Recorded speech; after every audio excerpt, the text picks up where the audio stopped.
Olá!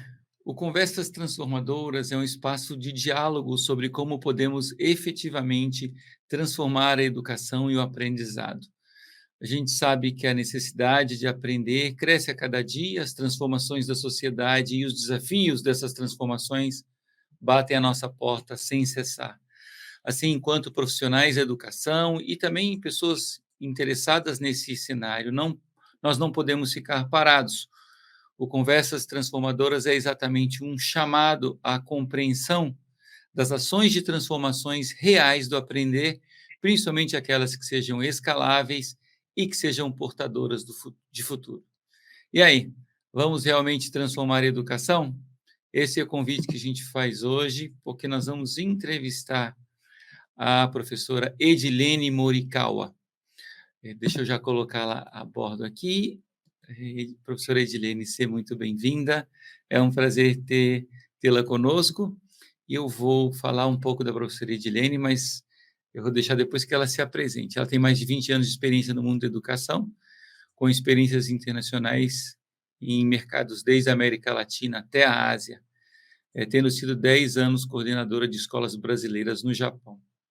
Em colaboração com o professor José Pacheco, que nós já entrevistamos aqui no Conversas Transformadoras, ela fundou a escola Projeto Âncora, que é um dos projetos mais reconhecidos e aclamados no mundo da educação, realmente um marco, eu diria, de uma grande experiência de como efetivamente transformar a educação. Então, tem muito aprendizado, a gente vai falar bastante com a professora Edilene a respeito dessa experiência que ela teve.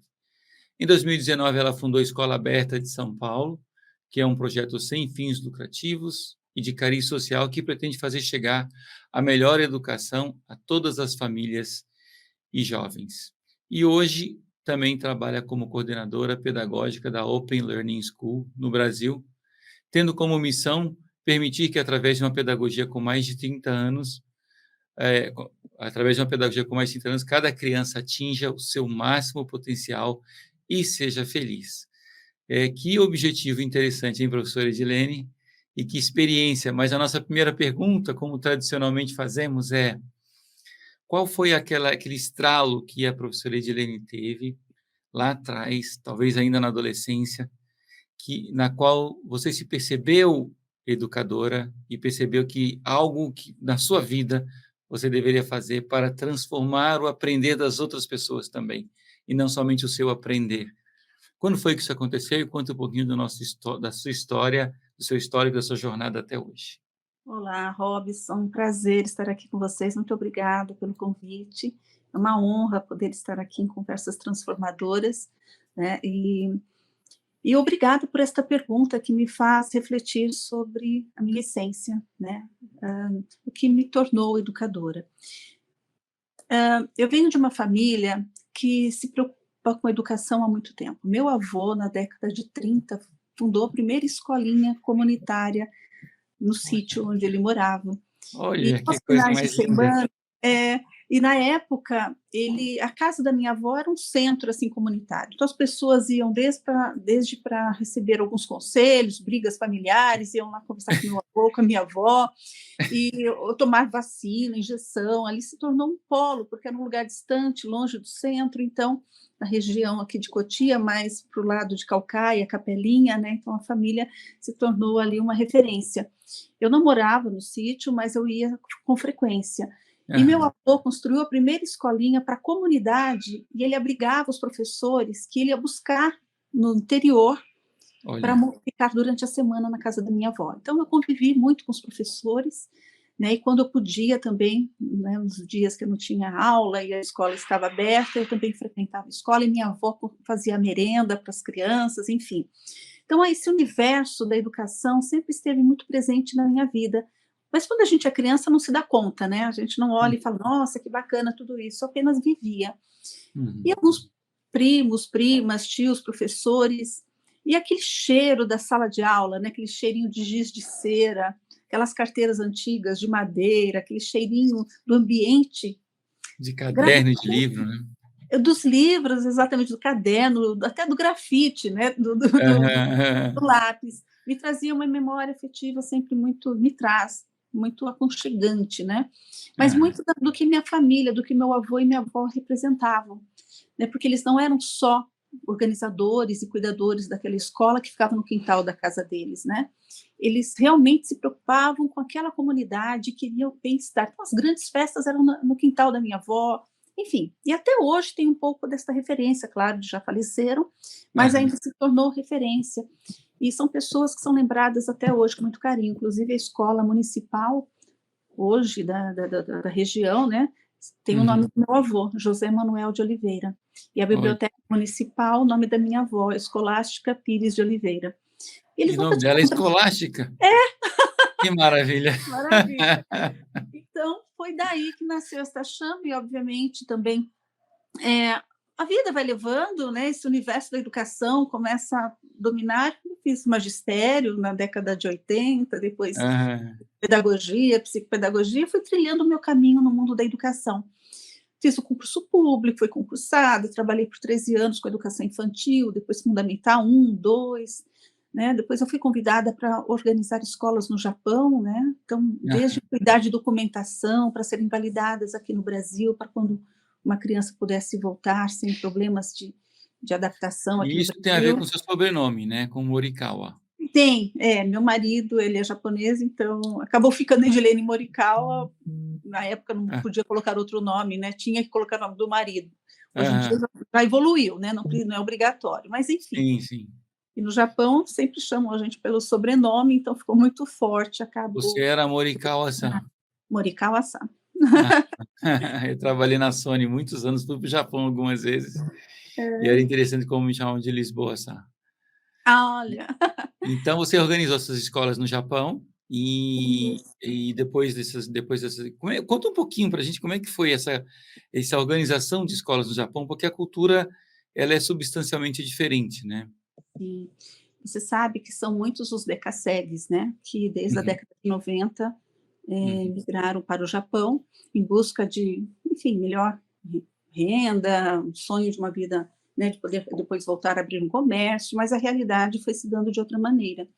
uhum, Muitos foram, né, e, enfim, o Japão ele é maravilhoso, ele acolhe muito bem, né, nós temos um acordo diplomático Brasil-Japão que favorece as famílias poderem ir em todas, né, todas as pessoas de uhum, uma mesma família, o que não acontece com os outros países. Tem muitos tailandeses, indonesianos, chineses, mas eles só podem ir o homem para trabalhar, não tem acordo de levar a família e o visto é de 1 ano. Os hum, brasileiros podem ter visto de 3 anos e depois até um visto permanente, né. uhum. Então isso acabou, fazendo com que muitas famílias não perdessem o vínculo com o Brasil, ou ou foram pensando em ficar 2, 3 anos para arrecadar, não conseguiram um dinheirinho para voltar para o Brasil, enfim. E aí nossa escola começou, a escola, que eu trabalhei, ela atendia primeiro crianças de educação infantil. E com Uhum. o tempo viram que muitas famílias diziam: "Não, eu não quero meu filho no sistema japonês, porque daqui 2 anos eu quero voltar ao Brasil e eu prefiro que ele, né, possa se adaptar melhor no Brasil". Uhum. E saiu em 2001, 2002, um acordo diplomático Brasil-Japão, em que escolas brasileiras no Japão, que já haviam muitas, poderiam ser reconhecidas aqui no Brasil. Olha, que E eu legal. foi bem na época que eu cheguei, então eu me dediquei a organizar escolas, né, o tratado Hum, era diretamente com o Ministério da Educação, né, aqui em Brasília, não tinha nenhuma diretoria regional, nosso trato era diretamente com a Secretaria de Relações Exteriores, uhum, Internacionais. E aí, eh, a escola, quando eu cheguei, por exemplo, a primeira, tinham 15 crianças, né, ao longo de 2 anos já tinham 350, né. no Sou primeiro educação infantil, depois fundamental 1, no outro ano fundamental 2, e se ampliou para o ensino médio. E então eu acabei mergulhando, né, em entender como organizar, em leis e, enfim, o que era necessário para a regularização de uma escola brasileira no Japão, porque também haviam documentos japoneses e a sim, sim, obrigatoriedade da língua e cultura japonesa no currículo, enfim. E foi sim. maravilhoso, eu também pensei em ficar 2 anos e fiquei 10, né. No essa era a minha pergunta, quanto tempo você esteve nessa experiência? 10 É, anos. 10 anos, mas nesses 10 anos, eu voltei algumas vezes ao Brasil, porque pensava assim: "Ah, meu filho agora vai entrar no ensino médio, acho que eu vou voltar para que ele faça o ensino médio no Brasil". Uhum. Mas daqui a pouco me chamava: "Edilene, não é só seu filho que está indo para o ensino médio, os nossos também, volta para cá, coloca ensino médio aqui para gente". Eu fiz isso. Depois meu filho terminou o ensino médio, voltei, aí me pediram: "Não, volta agora", crise em 2008, né, teve aquela É, grande crise econômica, começando pelos Estados Unidos e no dia seguinte é. estava abrangendo principalmente o Japão, e pediram então que eu ajudasse a criar uma escola de educação de jovens e adultos, porque Hum, muitos jovens haviam abandonado a escola com 14, 15 anos, né, para uhum. trabalhar nas fábricas, e as fábricas realmente davam um salário, assim, né, tinha um salário fora da realidade do Brasil, então os Hum, meninos se viam capazes de comprar um carro novo, que só viu em videogame, poder morar sozinho, alugar um apartamento, e abandonaram a escola. Em uhum. 2008, com a crise, né, veio a realidade: "Espera aí, se eu tiver que voltar para o Brasil", e foi isso, muitos tiveram que voltar. Como eu vou voltar ao mercado de trabalho sem nenhum mínimo, né, de formação? E a demanda cresceu, então eu ajudei a criar a primeira escola fora do Brasil de educação de jovens e adultos, e foi maravilhoso também. E eu comecei com esta escola em 2008, né, e fiquei até 2010, quando eu fui convidada para ajudar a organizar a escola Projeto Âncora, com o professor José Ah, Costa. Aí eu ah, voltei, essa aí não essa é voltei. especial. Essa não tinha como não voltar, né. Não, aí este trabalho no Âncora me fez criar novas raízes aqui no É, Brasil e deixar o Japão um pouquinho. Apesar do meu filho morar lá, meus netos, né, aham. morarem no Japão, minha filha voltou recentemente, então ainda tem uma Uma ligação. conexão forte. É, Agora o projeto Âncora representa uma ruptura consistente, considerável com os modelos educacionais tradicionais, né. Como é que foi, na sua cabeça, essa ruptura? Tipo, você já era indignada com o sistema e você já buscava mecanismos para hackear o sistema, de alguma forma, para que a educação, para que o aprender efetivamente acontecesse para as crianças, e foi meio que um encontro de almas quando você encontrou o projeto, Âncora, ou você conheceu essas possibilidades todas dentro do projeto? Conta como é que foi essa virada na sua cabeça, para esse modelo, ao mesmo tempo que você já pode trazer os principais elementos do projeto Âncora para quem não conhece. ok.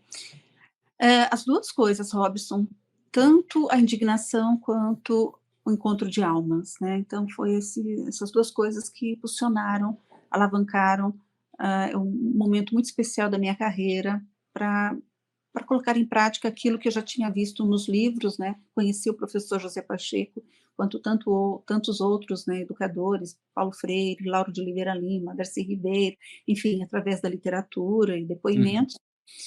Hã, mas na prática, né, mesmo fazendo formações, muitas vezes das secretarias de educação, ou cursos que eu pagava de inovação, tentando pensar, repensar e dar conta de atender todas aquelas crianças que a mim eram, né, destinadas a ajudar a aprender, e aquele sentimento de impotência o tempo todo, né. uhum. Fazer os cursos, eu me lembro muito bem na década de 80, quando foi o boom, né, do socioconstrutivismo, estudei muito, eh a, a, a pedagogia, né, mais centrada no aluno, buscando Uhum. deixar de lado os livros didáticos, era todo aquele movimento, era quase uma santa inquisição dos livros didáticos, né? Ninguém mais podia Sim. tocar nos livros didáticos porque era horrível. E eu mergulhei de cabeça porque eu queria entender e queria fazer, né? E você tinha visto Emília essa Ferreiro, necessidade, Ana né, Kaperowski, desculpa, hã? desculpa, você tinha visto essa necessidade de transformação no chão de fábrica da escola, né, tipo, no chão de escola mesmo, na sala de Sim, aula. sim, Robson, e não são seres especiais que sentem isso não. A Sim. grande maioria dos professores tem esse sentimento, de Olha que se interessante. doar, de se dedicar, de fazer o melhor, de buscar, muitas vezes até buscar recursos materiais para melhorar a sua aula, né. mas o sentimento sempre vem, bate forte quando a gente percebe que aquela criança ainda tem dificuldade, que não conseguiu, ou que está ali quietinha e a gente não consegue acessar porque não dá tempo, é tanta coisa, é planejar aula, é dar prova, é corrigir, ver caderno, falar com família, planilhas que são mandadas pela coordenadora, que recebeu da diretora, que a diretora recebeu da diretoria de ensino, né, aquela É uma burocracia toda loucura. que é uma loucura, o professor sofre muito, as crianças também sofrem, família consequentemente sofre, enfim, é um sofrimento. Então Não, eu fui eu sempre é, falo isso assim: "Gente, parece que o modelo educacional ou o ecossistema da educação é um ecossistema onde todos estão insatisfeitos. Tipo assim, o secretário de educação, o ministro da educação está insatisfeito, o secretário está insatisfeito, os gestores educacionais estão insatisfeitos, as famílias estão insatisfeitas e os alunos estão insatisfeitos. Ou seja, como é que a gente não se revoluciona um ecossistema onde todos estão insatisfeitos, né?" muito bem, é isso, Robson. Então, daí para esse compromisso ético com a educação, espera aí, mas cabe a mim hoje, não é um novo presidente ou só um novo governador que vai trazer novas soluções. Eu é que estou com as crianças agora, sou eu que estou conversando com os colegas da escola, sou eu que tenho contato com o coordenador, com o diretor. Né? Então Maravilha. cabe a mim, mas como eu faço? Sozinho eu não consigo, e não consegue, Robson. Então, o trabalho do professor, a mudança, ela não pode ser solitária, ela tem que ser solidária. É preciso ter mãos dadas com a gente poder avançar. Então, no Âncora, apesar do Japão a gente fazer um trabalho muito lindo com a comunidade, a escola ser um ponto, né, de encontro daquela comunidade de Kaseg, daquela região, para lidar com questões de saúde, de trabalho, muitas vezes até problemas com a polícia, jovens que pegavam uma bicicleta na rua porque estava abandonada, depois a família era chamada porque a criança estava presa, que era, né, Uhum. 14 anos é detida, e a família depois não pode conversar porque não domina o japonês, então a nossa secretária ia para fazer esse intermédio, então a gente acabava Hum. se envolvendo com todas as questões sociais, políticas, culturais também do Japão. Mas ainda tinha aula, sério, nós ainda tínhamos livros didáticos, e Hum. aquilo me incomodava, sempre me Hum. incomodou, mas não sabíamos fazer diferente. Então, no projeto Âncora, quando eu ingressei, é como se falasse, que bom, aqui eu vou ter oportunidade, né?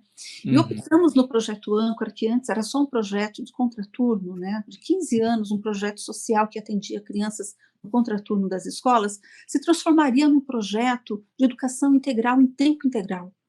Um Hum. projeto onde não haveria aulas, séries, turmas, onde as crianças não teriam avaliação somente pela prova, onde o Uhum. trabalho com a comunidade seria intensificado, onde os educadores das diversas áreas iam se reconhecer educadores de todas aquelas crianças e aquelas crianças educandas de todos aqueles educadores, onde Uhum. as famílias eram convidadas a serem parceiras, onde Co-partícipes, né?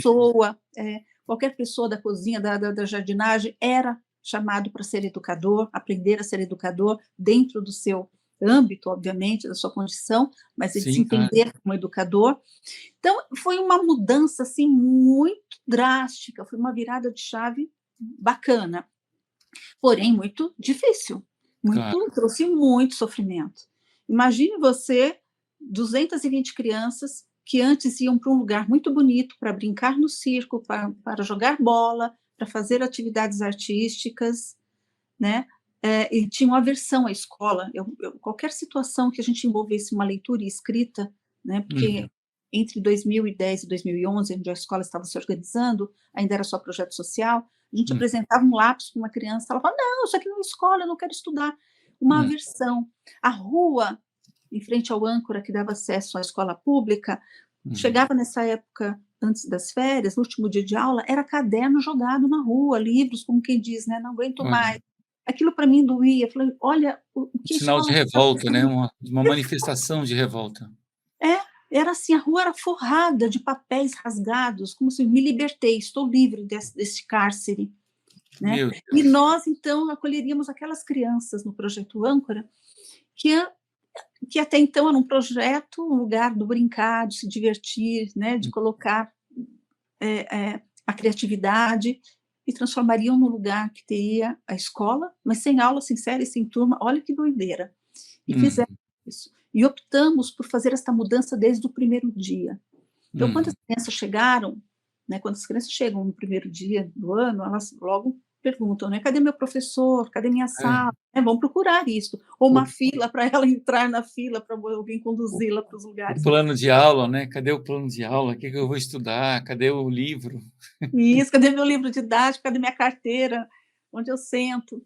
E nós É, optamos por utilizarmos este momento para romper o paradigma da instrução, para iniciarmos o paradigma da aprendizagem com aquelas crianças. aham. Então, pegamos aquelas 220 crianças, colocamos em listas com idades mistas, né, sem nenhum critério por idade ou por Uhum, série, e colocamos em 5 listas, 50 crianças em cada lista, e uhum. cada lista tinha uma cor, e cada um de nós, educadores, vínhamos acompanhados de mais 4, 5 colegas que eram estagiários, voluntários, pesquisadores, pessoas que tinham discutido conosco aquele momento, como seria, Aham, aham. e colocamos como educadores.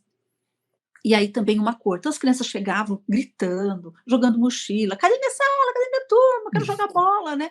E a gente, em paz, dizia assim: "Olha, nós aqui vamos nos organizar para conversar". E Aham, não falávamos silêncio, fica quieto, nada disso. Apenas levantávamos as mãos e ficávamos serenos para que eles aham. percebessem que ali haveria uma nova forma de se relacionar com a aprendizagem. Então, Olha, que interessante. nas mínimas atitudes. Era fácil? Não. Foi de uma hora para outra? Também não. Então, elas chegavam, iam procurar o nome na lista, uma criança ajudava a outra, elas Aham, percebiam que elas estariam no mesmo grupo de uma criança mais nova ou mais velha, né. E quando eles conseguiam se encontrar, sabiam que em determinado lugar era o lugar onde estavam os educadores referências, que se sentariam no chão com elas, e a aham. pergunta que fazíamos quando conseguimos estabelecer o silêncio, depois de muito tempo, de dedinho levantado, Uhum. mãozinha no ombro, porque não fazíamos expressão de "tô bravo porque você não fica quieto". Nossa expressão era sempre de Eu acolhimento, falava: "Ô menino, presta atenção aqui, por favor". nada, e nem levantávamos os dedos e dizer: "Gente, ó, tô aqui". Não, a gente Aham, mostrava através das nossas atitudes, desde aquele primeiro momento, a educação que queríamos proporcionar a todos, e o modelo de relação que queríamos estabelecer. Então, quando uma criança cutucava a outra e dizia assim: "Fica quieto, não está vendo que ela quer falar?", a gente passava a mão no ombro, sussurrava no ouvido baixinho: "Fala com uhum, carinho com teu amigo", uhum. e fazíamos carinho falando com carinho. Sim, Não sim. adianta eu falar: "Fica quieto", gritando, não grita É. gritando, né. É uma É, antítese. e aí combinávamos entre nós também. Bom, Aham. E quando foi um de difícil te nós segurar no começo, Edilene? Porque por muito mais que você saiba o protocolo, né, às vezes você dá uma sensação de que você está perdendo um pouco de tempo seu e daquelas crianças. exatamente, mas combinamos tudo isso, que nós aprenderíamos a superar a nossa ansiedade, porque a Aham, primeira desconstrução que teria que haver, teria que ser em nós mesmos. com Não certeza. faríamos nada, né, de inovação se não pensássemos na nossa cultura pessoal e profissional, para ser colocada em prática uma nova construção. Aham. E teve crianças que, talvez até as mais, velhas, que, de alguma forma se opuseram ao modelo e pediram para que se fizesse o tradicional, que eu dou aula há muito tempo já e eu me lembro de uma turma de faculdade já, ali naquela mesma rua do Projeto Âncora, e eu dava aula para o curso de pedagogia. E eu chegava com as alunas e falava assim: "Gente, olha, nós não vamos hoje eu não vou ficar falando aqui na frente, eu quero que vocês façam grupos de 5 alunas, que a gente vai fazer aí tinha alunas que falavam assim: "Professor, por favor, estou cansada, dê a sua aula aí, só um lecturing, só dê a sua instrução aí mesmo, fala, fala, fala que a gente vai anotando aqui conforme der, e no final passa uma prova para mim, está ótimo". E eu ficava chocado com esses alunos, que eram alunos de pedagogia e jovens, não eram alunos, assim, da minha idade, pessoas que talvez tivessem algum tipo de resistência. Era resistência de jovens estudantes do curso de pedagogia. Você não sofreu algum tipo de resistência dos próprios alunos em alguns momentos? Eu diria que das crianças não. o que houve das crianças, o que eu sinto, é ainda não compreender. Muitas vinham com uma cultura assim: bom, minha mãe falou que eu tenho que obedecer à professora, minha mãe falou que eu tenho que ter letra bonita, a minha mãe ou minha família sempre quer saber se eu estou acertando todos os exercícios. Então, é uma referência de uma cultura que já está Sim, estabelecida. E às vezes a criança muito cedo já traz. Então, a referência que ela vai buscar cumprir é aquela que foi trazida, ou que da outra escola foi exigida.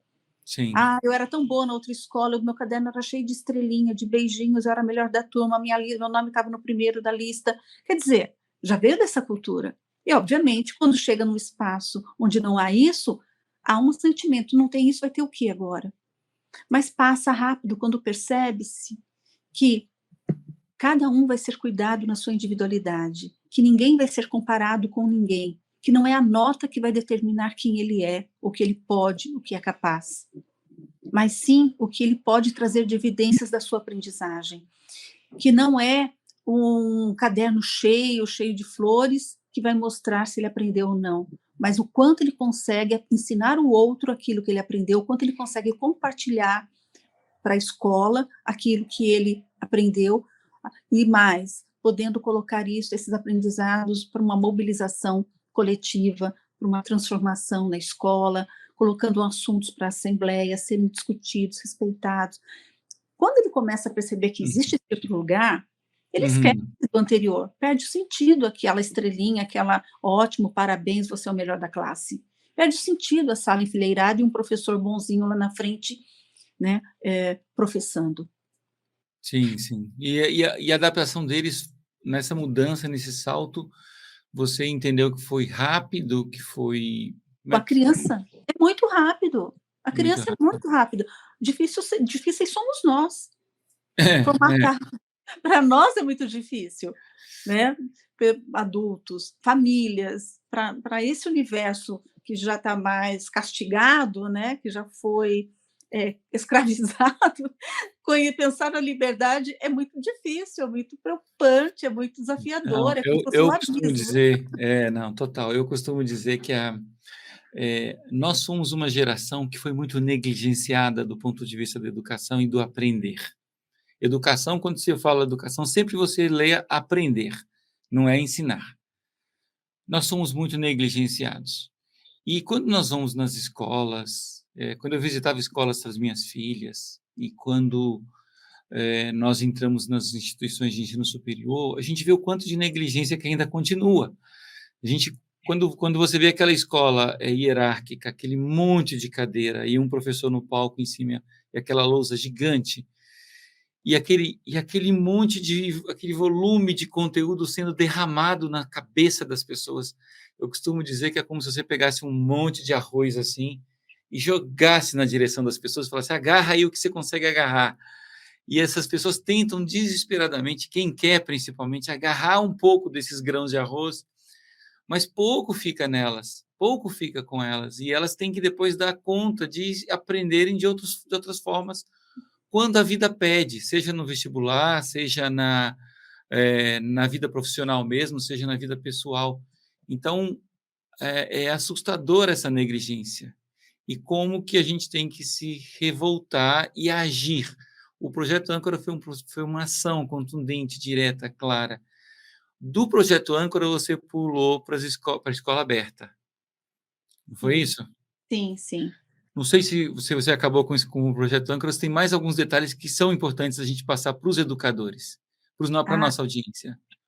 não, o projeto Âncora tem algo peculiar, porque ele nasceu dentro de um lugar que já havia, uma história, né, e as pessoas ali tiveram que ser convencidas e mostradas a elas as novas possibilidades. Então foi muito mais difícil, porque Sim, além do trabalho pedagógico, das nossas discussões para repensar, se não vai ter aula, vai ter o quê? Se não tem prova, tem o quê? Se a avaliação é formativa, contínua e sistemática, como se dá na prática? Se temos que partir de valores e princípios construídos com a nossa comunidade, como que a gente se organiza para isso? Então, tínhamos que quebrar a cabeça para cada um dos detalhes, né? A escola eu aberta vou é passar no virtual, vestibular, né, essa é outra pergunta, eu vou passar no vestibular com esse vou passar modelo? no vestibular? Nossa, mas isso a gente no começo ouvia muito, depois com Eu o tempo, imagino. fala: "Nossa, eu posso passar no vestibular e em qualquer outra coisa da minha vida que eu me propuser a fazer", porque eu Olha, aprendi a aprender. Eu aprendi que não há barreiras quando eu sou protagonista da minha aprendizagem. Mas a protagonismo, a autonomia não é dada, ela é construída e é construída na relação. E a escola é o principal veículo de construção destas relações, porque é perfeito. ali onde temos as diversas culturas, as diversas formas, as diversas, enfim, histórias, né? Numa mesma família, as coisas são muito parecidas, mas na escola esses encontros são riquíssimos e nos Sim. favorece a construção dessa autonomia. E autonomia não é dada, né, numa aula. Não adianta a gente sentar todas as crianças e dizer assim, gente, agora vamos aprender o que é autonomia. Cada um vai lavar seu prato. Agora vocês vão pegar sozinho o material do armário. Agora vocês vão sozinho pesquisar sobre este tema que eu estou trazendo. Isso não é autonomia. Isso é Uhum, pseudo-autonomia, pseudo-inovação. uhum, Inovação é da reconfiguração da estrutura da escola. É uhum, repensar cada um dos pontos que nós diariamente mantemos sem pensar porque existem. uhum. Nunca ninguém para. Por que tem que preencher uma caderneta de falta, né, por número, a criança por número, sendo que eu estou diariamente com ela? Por que tem que ficar meia hora falando o nome de cada um? Existe um outro jeito da gente saber que todos estão aqui e quem não está, por que não está e como eu posso ajudar aquele que não está? Uhum. Né? Não se pensa muito nisso. Ao invés do professor planejar a aula, passar final de semana planejando a semana, né? Cortando o papelzinho, organizando para que todo mundo tenha acesso àquele material de qualidade, que eu fiz isso muito na minha vida, Aham. trocar esse tempo por tempo de estar ouvindo cada criança, escutando as suas necessidades, ajudando ela a construir o seu percurso, é libertador. E saber Imagino. que você não é o único, porque você tem uma equipe de educadores que dialogam sobre essa mesma forma do aprender e buscam ali entre si quais são os potenciais saberes e fazeres, além da área de cada um, o que cada um pode contribuir e mais, como ele pode acessar a comunidade, ajudar esta comunidade, se constituir enquanto Isso também é pontos isso é de saberes incrível. e fazeres. É incrível. E a escola aberta, só para você ver a diferença. Então, no âncora, eu cheguei, já viam ali as crianças, as famílias, já um trabalho, né, de excelência, de serviço social, e que foi transformado também em educação. A Escola Aberta de São Paulo, nós escolhemos o local, queríamos um local onde tivesse a representatividade do Brasil. A maior Uhum, parte de pessoas pobres, muito pobres, trabalhadoras, que sofrem uhum. diariamente com transporte público, que têm dificuldade de acesso à saúde, que não têm direito à educação de qualidade, porque não tem como pagar por escolas que poderiam ser as melhores, que também nem sempre são. Temos aqui Supostamente classe. são os melhores, né, porque quando você fala desse extrato, a minha pergunta que é imediata é: e existem pessoas, mais abastadas? Existem alunos de famílias mais ricas, nas quais é possível, entender como esse modelo funciona com esse extrato também social? Aqui na escola aberta, nós deixamos uma parcela para crianças que têm poder aquisitivo até para pagar. São 2, 3 famílias que pagam a escola, porque Aham. poderiam pagar uma outra escola, mas optaram por essa, porque nos mostraram que essa escola faz sentido. É a Porque sua nós cota ao temos aqui. contrário, né, o que é interessante. Eu tenho uma cota para famílias ricas.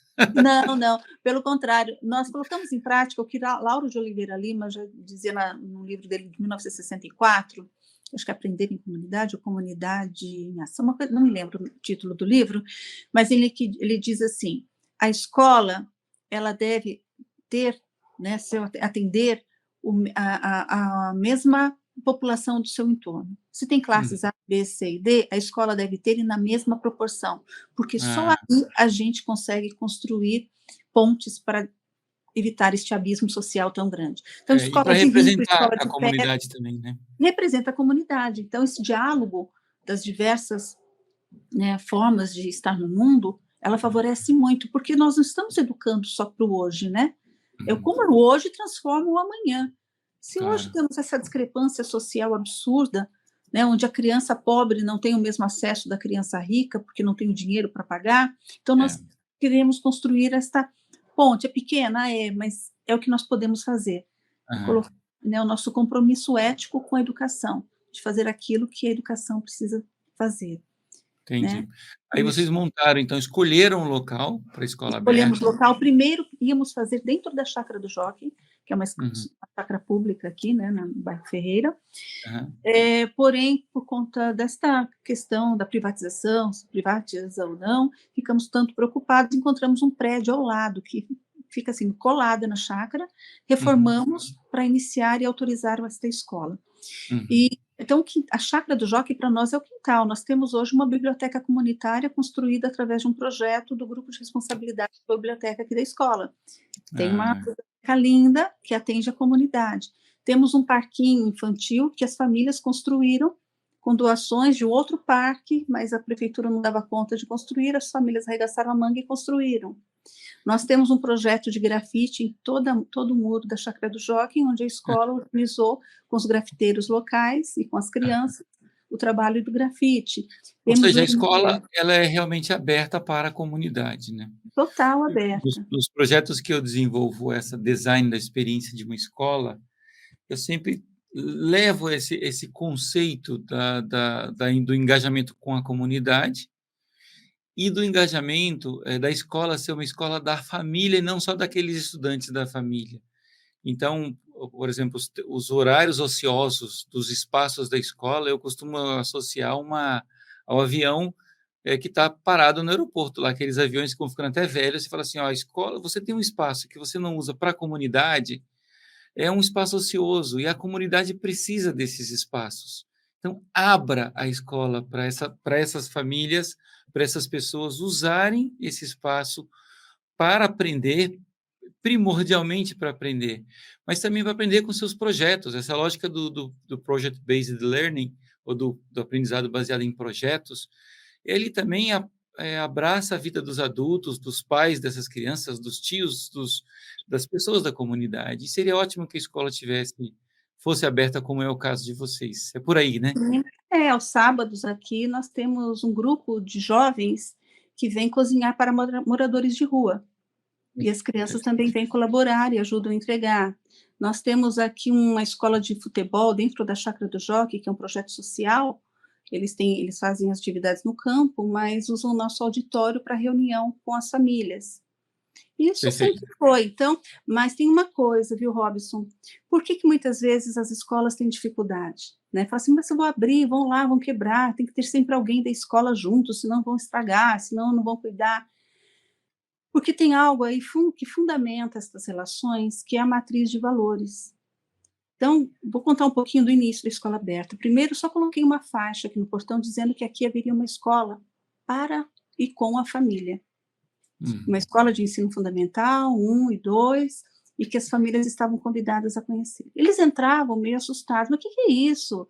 Mas é particular, tem que pagar? Né? Eu dizia, não, e vai ter refeições e tudo mais, mas isso é importante, mas não é o mais importante. O mais importante é a pedagogia que vamos desenvolver aqui. Desde o Uhum. primeiro momento eu dizia, aqui não vai ter aula, aqui você não vai ser a família, a gente não vai trabalhar para você, é com você. Uhum. E o papel da família é tão importante quanto o papel de cada um dos educadores desse projeto. Eu Claro. pedia para assistir alguns documentários, assistir alguns vídeos, conversar na casa, e diziam assim: "Nossa, mas é perfeito para mim, é do lado da minha casa, vai ter refeição, período integral". Eu dizia: "Não, não, isso não convém. Volta para casa, conversa, tragam mais dúvidas, porque você vai ter que lidar com questões como, numa festinha de aniversário, a sua vizinha dizer assim: "Meu filho tirou 10 em tudo e passou de ano, e o seu?". O que você vai responder? Você vai ter que ter argumentos, porque você vai ter que defender este modelo de educação. Você Nós vai ter que precisamos entender, né? entender para defender. É. E aí eles passávamos 2, 3 horas conversando, às vezes mais de uma vez. E eu dizia: "A vaga só vai ser da sua família quando você me convencer o porquê essa escola faz sentido para você. Hum. E entender que você terá que participar. Ah, mas eu trabalho, não tenho tempo. Tudo bem, a gente entende, mas alguma coisa você pode fazer pela escola". E Uhum. fa enfim, aí descobriam que poderiam dar uma oficina de crochê, o outro um teatro, o outro dança, o outro vir aos finais de semana ajudar na limpeza, outros ajudar a cozinhar para moradores de rua no domingo, outros ajudar em eventos. Enfim, hoje tudo é feito aqui pelas famílias. E Mas quando o tudo espaço é isso, deles e quando o espaço é deles, ninguém quebra, nossa, né? você não faz ideia o quanto isso aqui é cuidado, o quanto os educadores não têm que se preocupar com eventos, porque as famílias fazem tudo. A gente participa como alguém que foi pedido assim: você pode ajudar a varrer no final da festa? E eu digo: sim, claro, e eu vou varrer no final da festa. E Uhum. quando eu chego, aconteceu domingo na festa, última semana de junho, a festa foi na rua, para toda a comunidade, cada família tem uma comissão da sustentabilidade de famílias que mandou um recado, não vai ter descartáveis, cada um vai trazer seu prato, seu talher, e aí, Interessante. no final da festa, a festa é incrível, eles arrumaram doação, parcerias para enfeites, trouxeram um grupo de forró, trouxeram um teatro popular de um pai, que também faz parte de uma trupe, a festa estava linda, e eu fiquei encarregada de ajudar a varrer no final. Eu comecei a varrer, não tinha lixo, porque não tinha descartáveis, né? Aham. Comecei a varrer e não tinha pazinha. Eu entrei na escola para buscar a pazinha, 2 minutos, eu voltei, não tinha mais nada para varrer e nem coletar lixo, que já tinham feito tudo. Que maravilha. É impressionante, É porque o conceito de comunidade, né. mas então, voltando, como isso foi constituído? Desde essa primeira conversa, não é o quanto você quer a escola, o quanto você é capaz de entender e promover esta escola. E aí a Aham, gente percebe que famílias, mesmo o pai e a mãe falam: já estudei a terceira série até a quarta série, sou empregada doméstica, não tenho a chamada instrução, que eles chamam, o quanto tem de potencial para fortalecer a comunidade. Da oficina sim. de crochê, vem aqui contar história, vem aqui para uma roda para Não, contar a história e do para bairro. ensinar, para realizar, para empreender, né, com a força empreendedora dessas pessoas é algo impressionante e parece que é inato, parece que e na primeira oportunidade que aparece, eles estão lá para contribuir e vão junto, eles não ficam só assistindo e querendo que tudo já esteja pronto. Não, porque sentem que faz sentido e eles sabem que vêm para a escola durante um dia normal de atividades, não só para cuidar do que está acontecendo com o filho dele, mas de todas as crianças. É, Você vem, mas não para ficar monitorando o teu filho, para ficar ajudando o educador a separar o material, a ir para brincar com as crianças no parque.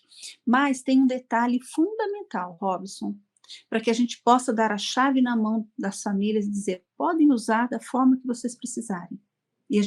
E a escola no dia seguinte está mais limpa e organizada do que a gente entregou. Por quê?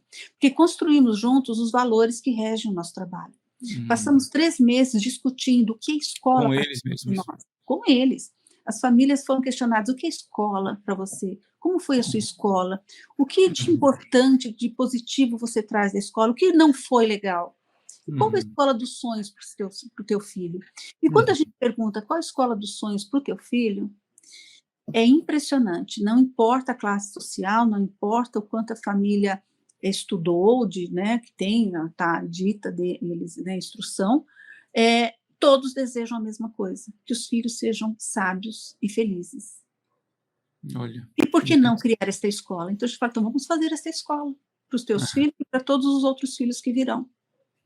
E você acha que esse modelo ele muda de comunidade para comunidade? Ou os pilares são os mesmos, porque somos todos seres humanos? Como é que você que já trabalhou no Âncora, lá na região de Cotia, agora aí perto do Jockey, Uhum. como é que você vê essa mudança da comunidade, propriamente dito? Mesmo que seja uma comunidade que tem os seus traços de similaridade, mas tem também seus traços de diferença. Uhum. A escola muda também? O modelo de escola muda também? Totalmente, cada comunidade é única, né, a história da comunidade, como ela se constituiu, quais são os equipamentos públicos que ela tem, quais são as dificuldades, as vantagens, são muito peculiares. E até nós, nossa equipe, que já tem uma trajetória lá no Âncora, quando a gente Uhum, faz o trabalho aqui, é em outro tempo, é em outra dimensão, mas existem sim pilares que sustentam esse modelo de educação, porque ele uhum. não pode ser isso tem a ver com a sustentabilidade do projeto, né. Claro, Ele não claro. pode ser assim: "Ah, mudou um educador, muda tudo. Ah, Muda mudou a tudo. gestão, mudou tudo. Ah, não mudou, chegaram famílias novas, então mudou tudo, porque é decidido em assembleia, então cada um pensa de um jeito". Não, temos um projeto muito bem claro do que queremos. Então temos alguns pilares básicos. Primeiro deles, poderia dizer que é a multirreferencialidade teórica. Ah, Uhum, vocês são freirianos, piagetianos, vigotskianos, o que for. hum, Não, nós não somos, mas aproveitamos cada um destes teóricos, né, as uhum, teorias que cabem para atender às nossas necessidades. Ah, na alfabetização, qual é o método fônico, silábico, global, né? Todos desde que atenda à necessidade do momento daquela criança. Então não é daquele adotado indivíduo especificamente. exatamente, naquele momento. Pode Aham, ser que o método fônico, por exemplo, que adotar um método fônico é absurdo, mas de repente uma criança numa determinada situação que está ali, sei lá, confundindo um fonema como muito comum, né, com, sei lá, o Z com um aham, X, então é preciso, vamos mostrar isso, aham, mas não preciso fazer isso o tempo todo para alfabetizar todas as crianças. é, Entender as diversas formas teóricas, né, as diversas teorias, diversas metodologias, para poder aplicar aquelas que cabem, que fazem aham, sentido e que cabem também dentro dos nossos valores. aham. Edilene, quando eu assisti o episódio 1 lá do Destino Educação Escolas Inovadoras do SESI, e que o projeto Âncora, não à toa e não por acaso, era o primeiro episódio, era do Âncora, né. Uhum. E depois, naturalmente, eu saí engolindo todos aqueles outros vídeos de todas aquelas outras escolas do mundo, né, que traziam, eu trabalhei na Nokia há muitos anos com projetos ligados à educação e tecnologia, então fui muito para a Finlândia, vi muito modelo finlandês de inovação, na educação. Você também, você participou da gravação lá no começo, você soube dos episódios que saíram em seguida, você também assistiu tudo, com certeza, e você foi trazendo também esses elementos. Tem algumas coisas das outras escolas que são muito interessantes para um modelo educacional, que eu não, alguns deles provavelmente não estavam presentes no Âncora. Você também buscou, essas outras referências para aprimorar, para levar para a escola aberta? É assim, todos os episódios eu assisti, inclusive até conheci a Escola Fontana em Bogotá, né, passei 3 dias lá, o Zé Pacheco foi também, a gente foi para Aham, observar um negócio e tal, e enfim. Tem algumas, eh, todos têm algo a oferecer, é como numa comunidade, né. O que você tem de bom? Você pode perguntar para uma escola super tradicional e dizer assim: "Não, aqui é um absurdo, aqui ninguém pode falar, ninguém tem direito a nada, que não sei o quê", e de repente ali tem uma coisa muito legal, sabe, uma tradição de fazer uma bolachinha no final do ano que é uma receita única. aham, É preciso valorizar, então não há nenhuma escola, nenhuma organização que não tenha nada a oferecer, sempre tem. Mas o que ela só vai fazer sentido se a gente, no momento que estiver no projeto precisando de algo que possa fazer sentido. O que nós não fazemos, que não fazemos no Âncora nem aqui, nem queremos que ninguém faça a partir de nós, é copiar modelo. Ah, tá. deu certo, olha só, todas as crianças lavam a louça, olha lá, é só colocar uma pia grande, baixa, e aí as crianças lavam. Vamos fazer isso na nossa escola também. Que bom se tentarem, mas tem muita coisa que envolve a criança poder lavar a sua louça. Uhum, Discussões, né, o poder se servir, entender o papel da pessoa que está colaborando na cozinha, saber uhum, do desperdício de água, ter levado e discutido isso numa assembleia, ter hum, decidido qual local que será colocada aquela pia, né, como será usado o detergente, se terá ou não, como será colocado o prato. Então, quer dizer, não é só para deixar o prato limpo, mas é todo o aprendizado que se tem para se lavar deixar, né, é. disponível para que as crianças também possam lavar a sua louça.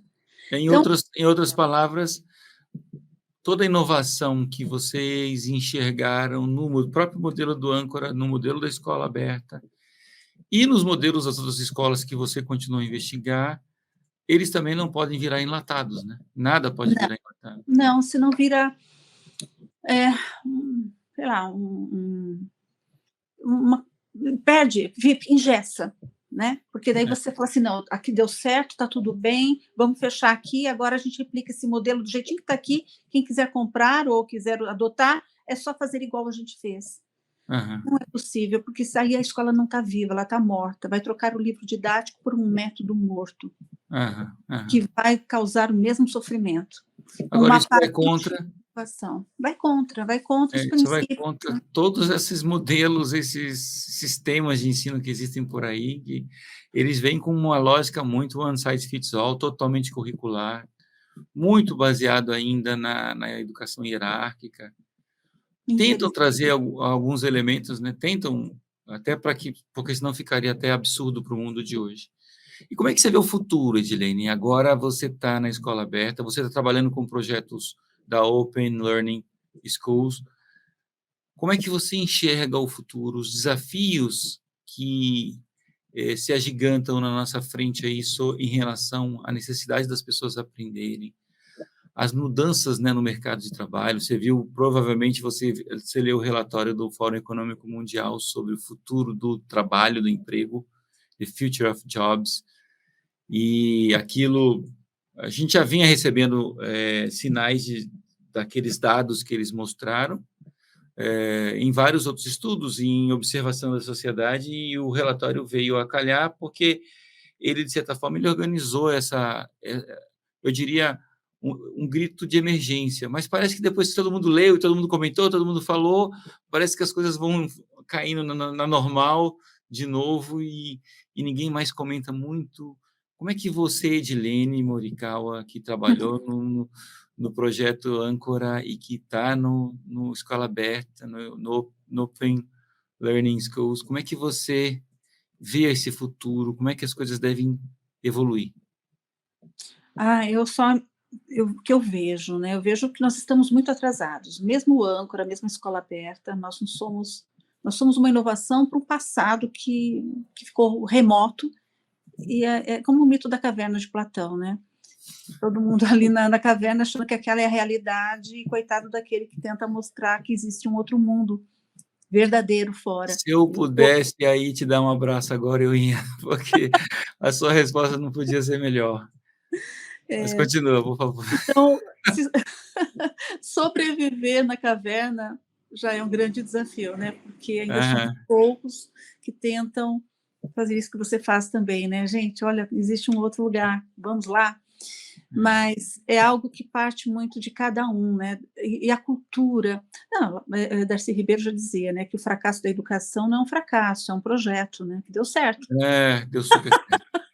deu certo. Infelizmente. Então quando a gente enxerga esse projeto, né, que ele tem um propósito, mas não é o propósito para o qual a gente quer para a nossa vida, para o nosso trabalho, para o que a gente quer para nossas crianças, e Uhum. se une dentro da escola e fala: "Gente, vamos arregaçar as mangas? Ah, mas a supervisão, a direção, sim, vamos convencê-los através das nossas atitudes, das evidências das aprendizagens das crianças, que é possível fazer diferente, que as 10 competências gerais do currículo nacional só podem ser cumpridas se a gente desconstruir essas estruturas que impedem as nossas relações, que impedem a gente colocar as crianças conversando sobre assuntos do dia a dia, que impedem o desenvolvimento da autonomia e da cidadania, né? Não para um dia ser cidadão e autônomo, mas para desenvolver já hoje, porque ela é capaz, ela pode, né? Para que a gente pare de pensar em salas de recursos chamadas inclusão, que excluem, acabam Uhum. excluindo porque ela não se adequa àquele modelo, àquele grupo, e ela Uhum. não é então acolhida, vamos transformar isso em acolhimento verdadeiro? É muito difícil. Então, o que eu imagino para o futuro? O primeiro passo é que nós, educadores, chão de escola, precisamos olhar para essa estrutura toda da escola, que muitas vezes, que a gente falou aqui, adoece todo mundo, e falar: Uhum. peraí, não tem sentido, vamos pensar de um outro jeito, e se inspirar em lugares, pessoas, né, que já fazem, Uhum. inspirar, não copiar modelos, como a gente já debateu anteriormente, né? Sim. Ir lá, conversar, ver, pensar com a equipe, falar, vamos dar esse passo, vamos romper aqui, vamos agora dar um passinho para lá, olha, está dando certo aqui, vamos continuar por aqui, isso aqui que não dá certo ainda, vamos continuar dando aula para que a gente deixe um dia de dar aula, né? Uhum. Que comece a envolver as famílias, comece a olhar para a comunidade com outros olhos, comece Uhum. a desconstruir o muro, não esse muro físico, mas um Uhum. muro que tem dentro da gente para a inovação, um muro que tem dentro da escola para as relações humanas, trocar essa competição, né? Minha sala é melhor, minhas crianças são mais quietinhas, a diretora, olha, ficou feliz, ela passou na porta e estão todos sentadinhos, quietinhos e ninguém se mexe. Olha a Uhum. referência de É, qualidade de é educação, assim muitas mesmo. vezes. né? Então, também não é bagunça. Para Uhum. isso funcionar, tem que ter muita organização. É. Nós trocamos a, a aula, série, turma, sinal, por outras estruturas que fazem muito sentido e são dialogadas constantemente com todos, né? Aham. Então, cada criança aqui, se você chegar, ela vai apresentar a escola para você falando de pedagogia. Falo, nossa, Aham. essa criança pode, ela vai explicar o porquê ela tem esse projeto, porque ela está em tal núcleo, porque o que é uma pesquisa, o que é uma roda de compartilhamento, como são decididas as coisas, qual é a organização de uma assembleia, qual a estrutura para que seja integrada a família. Elas vão contar porque elas vivem e elas são convidadas, estimuladas a olharem para todas estas esferas. O currículo objetivo, que é obviamente que toda criança tem que aprender história, geografia, ela aprende, mas ele não vem antes, não vem planejado. A escola não se organiza a partir do currículo, né? O que vai cair no Enem? O que vai cair na Prova Brasil? Então a gente É. trabalha para isso. Gente, é resumir a escola quase nada e É. nem refletir o que é essa Prova Brasil. O que o Não, até Enem? porque esse próprio currículo, na hora que você olha para a sociedade, quem está olhando para o mundo e está olhando para os nossos grandes conflitos, as questões internas das pessoas deste mundo e as externas das empresas, dos governos, das famílias, você fala, gente, que negligência, como voltando àquela palavra que eu usei lá atrás, como nós estamos negligenciando com essas pessoas, que tanto de negligência nós estamos tendo com essas pessoas, e como a gente consegue frear essa negligência. Como que a gente poderia fazer? E eu acho que vocês começam de um princípio fundamental, que é converse com elas. Chame os pais, chame as famílias, cocrie com elas o que seria esse modelo de escola. Naturalmente, traga referências e inspirações, como você bem colocou, Edilene, mas cada caso é um caso diferente e é impressionante como tudo isso tem que mudar. Assim, essa negligência tem que parar, tem que acabar. E esse futuro, essa visão de futuro, ela cabe a cada um de nós, como você também falou lá atrás, né? Cada professor tem que falar assim, espera aí, eu estou aqui inserido nesse contexto, o que é que eu consigo fazer para essa mudança acontecer? É.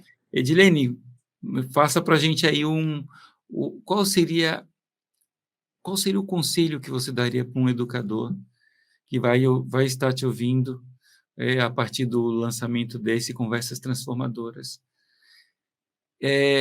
Por onde eles começam, se eles estão dentro de um núcleo mais duro, de um sistema educacional mais intransigente, ou se estão mesmo num sistema mais aberto, quais são os passos que, se você sentasse assim num banco de uma praça com um educador desse, ele virasse para você e perguntasse como você serenamente iria responder para esse educador? Conselho é difícil, né? Eu não sei se. Mas o que eu diria, né, num papo assim, como que eu diria a mim, né, se tivesse alguém, né, quando eu precisei também, que faria Hum. sentido para mim, seria me ajudar a repensar, né, o meu papel e fazer essas perguntas para si mesmo, né? O que é educar? Né? Qual o papel do educador? O que dá certo, o que não dá? E o que não dá certo, por quê? Uhum. E o que fazer então? Buscar inspirações, conversar com pessoas, buscar na Uhum. escola, né, professores, educadores, como diz o Zé, que não estejam mortos, né, que ainda estejam vivos, que queiram discutir, começar esse diálogo, envolver as crianças, deixar de dar uma aula no dia, juntar com uma outra educador do colega do lado e falar, hoje vamos ouvir as crianças? Vamos Aham. fazer um toró de palpite aqui? Vamos pegar Aham. lousa, vamos apagar tudo e vamos falar, crianças, o que vocês gostariam para a nossa escola? Aham. Criança soltar e liberar e depois juntar, olha, isso aqui tem a ver com isso, o que vocês acham? Né? Vamos montar 3 grupos aqui a partir desses temas que vocês trouxeram para fazer uma pesquisa, para conversar com pessoas, para entrevistar. Não, e sabendo que isso não é perder tempo, que isso é É. ganhar e ganhar muito. Então, para olhar para toda essa nova forma da escuta da criança, do envolvimento, entender que uma criança mais nova pode se ensinar uma mais velha um determinado assunto, que não é o livro que vai determinar o que ela precisa aprender, mas a sua história de vida, as suas necessidades, os seus anseios, os seus sonhos, né, Suas que visões, vão. né, de sociedade de futuro. Tem um educador chamado Eduardo Chaves, que eu amo o texto dele sobre a aprendizagem por projetos, porque até então, se você pesquisar metodologia de aprendizagem por projeto, pesquisa, tem muito a ver com o universo acadêmico. Não se Sim, fala muito para a criança. E ele projeto de vida, consegue. né, de como é que ela enxerga a vida como um todo. Eu estou falando de um projeto que não é pautado num projeto que o professor elabora o tema e aplica, não é esse. O Não, projeto, não. na verdade, do grupo ali, dos educandos, né? Sim, sim, sim.